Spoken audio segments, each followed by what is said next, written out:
Desde el año 1871 hasta el 1920, en Mayagüez, Puerto Rico, solamente una persona de medios podía costear un viaje en un tranvías. Un tranvías era un transporte público el cual consistía normalmente de una pareja de caballos, a los cuales le cortaban la punta del rabo para que lucieran más elegantes, y un carretón en donde se acomodaban los pasajeros. Este viaje o trilla, entre Balboa y la playa, costaba alrededor de 3 centavos y tardaba casi 2 horas. Muy posible el lector pensará, solo 3 centavos. Sin embargo, como muy bien aludió Ernesto Vázquez Torres, en su libro, Estampas de Mayagüez, hay que recordar lo escaso que estaba el dinero en aquel entonces. Es verdad que un huevo de gallina costaba 1 centavo, pero decían que conseguir ese centavo costaba un huevo. Es decir, una persona con 3 centavos disponible en su billetera, con el fin de darse un paseo de casi 2 horas, era una persona afortunada, y, sería razonable asumir, una persona sumamente feliz.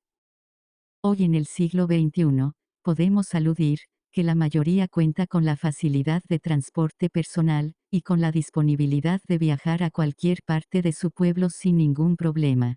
Pero, debemos preguntarnos, ¿somos más felices por el mero hecho de contar con dicha facilidad de transporte, casi imposible para el puertorriqueño de clase media o baja del 1871? En el siglo XXI, cuando aún no existía la transmisión a larga distancia de mensajes escritos, como lo fue la telegrafía, la comunicación estaba limitada a través de cartas físicas. Somos más felices ahora absorbiendo innumerables bits de datos por medios de correos electrónicos, llamadas telefónicas, chats y constantes notificaciones en las redes sociales. Hoy día muchas veces no conocemos qué realmente nos causa satisfacción. Simplemente no sabemos a qué prestarle atención mientras vagamos en la red cibernética sin rumbo o enfoque alguno. Cuando tomamos la iniciativa de examinar la manera en cómo utilizamos la tecnología, nos percatamos de varios aspectos que realmente aportan muy poco a nuestro bienestar. Mientras no tengamos un momento para autoevaluarnos y percatarnos de nuestros hábitos no productivos, realmente es difícil realizar cambios significativos en nuestra calidad de vida. Existen innumerables conceptos y conocimientos que el sistema educativo muchas veces no enfatiza o recalca, y en muchas ocasiones obvia, pero que, aún así, no dejan de ser pertinentes en el desarrollo personal del individuo. En este mundo cambiante, veloz, y hasta digamos ansioso, cada vez se hace más complicado lograr la concentración en una sola tarea. Tenemos que darnos cuenta que la habilidad de enfocar la mente, expone David Levy, en su libro, Tecnología Consciente, es una tarea sumamente complicada. Nuestra mente tiene una tendencia natural a deambular de pensamiento en pensamiento. Todos tenemos la capacidad de dirigir nuestra atención de una cosa a otra, pero mantenerla en un objeto o tarea en particular requiere entrenamiento. Afortunadamente, cuanto más practicas al enfocarte, mejor te convertirás en esta habilidad. Esta habilidad, aunque no sea un objetivo de vital importancia en las instituciones académicas, tiene consecuencias sumamente vitales en nuestro diario vivir y académico. Hoy día contamos con evidencia científica que asevera que cuando estamos distraídos, o vagabundeando mentalmente, el nivel de felicidad es menor, aunque dichos pensamientos sean placenteros. La concentración es una habilidad que el ser humano desarrolló mucho después de su pasado primitivo. El hecho de que nuestro cerebro se desarrolló a través de un proceso evolutivo gradual, con el objetivo de adaptarse a las demandas de su medio ambiente, la concentración era un estado que, desde una perspectiva evolutiva, no era de gran beneficio.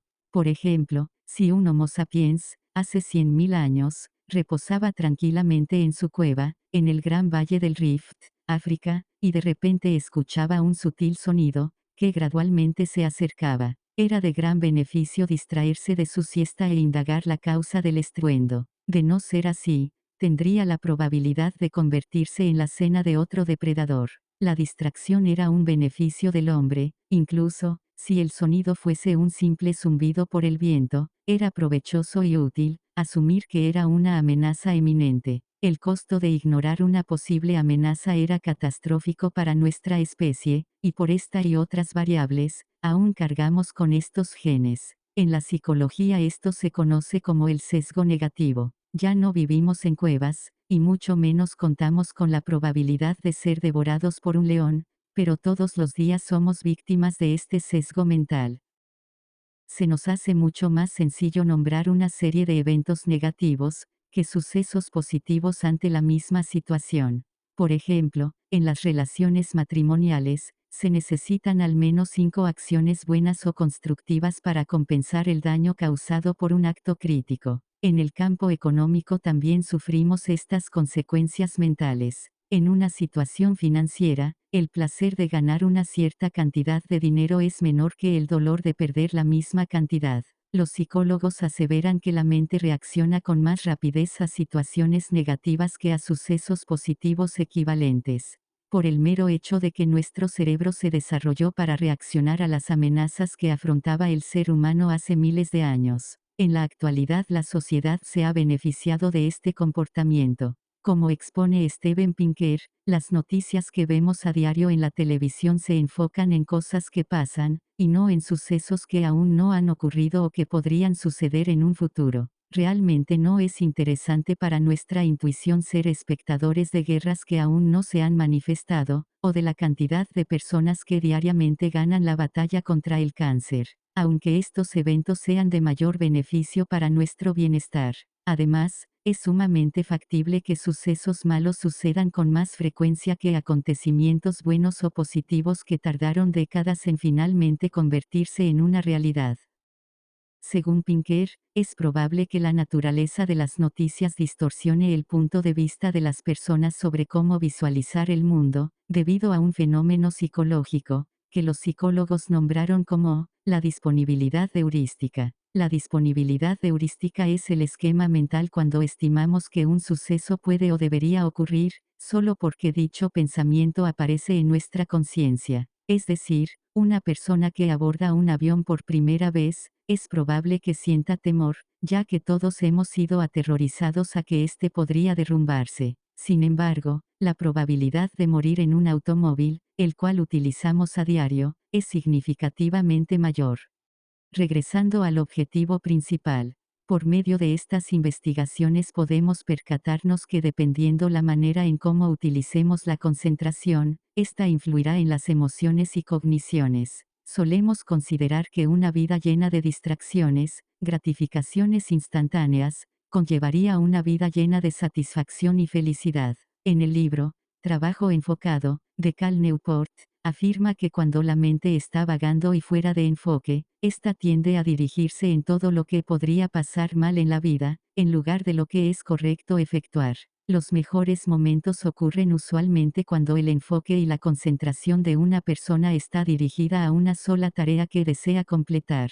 Por tanto, la mente es una especie de aspiradora, y si no aprendemos a manejarla recogerá pensamientos que no necesitamos. Esto hace claro por qué cuando navegas en la Internet, sin ningún rumbo o propósito, observando fotografías de aquel tío que ganó la lotería, y ahora cuenta con un almacén lleno de mujeres hermosas, sientes ansiedad y con ganas de odiar el mundo. Hoy día podemos ver este efecto en acción desde el punto de vista neurológico. Estudios neuropsicológicos enfocados en estudiar los estados de ánimos en pacientes con lesiones en diferentes partes del lóbulo frontal, han evidenciado que contamos con una fracción del cerebro que actúa como un termostato neuronal, regulando las emociones no placenteras. El lóbulo prefrontal derecho funciona como un asiento para los sentimientos negativos como el miedo y la agresión, mientras que el lóbulo izquierdo verifica y analiza las emociones, probablemente refrenando el lóbulo derecho.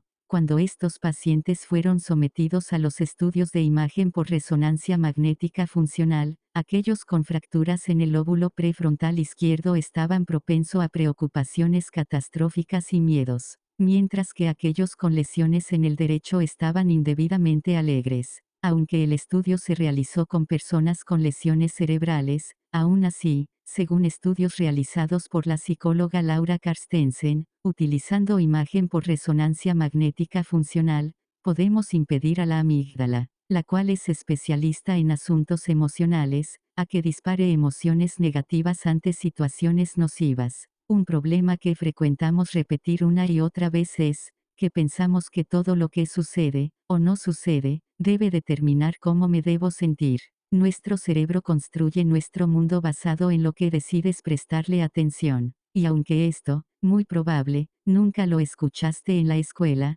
reconocerlo y practicarlo tendrá consecuencias medibles y pertinentes en tu breve existencia.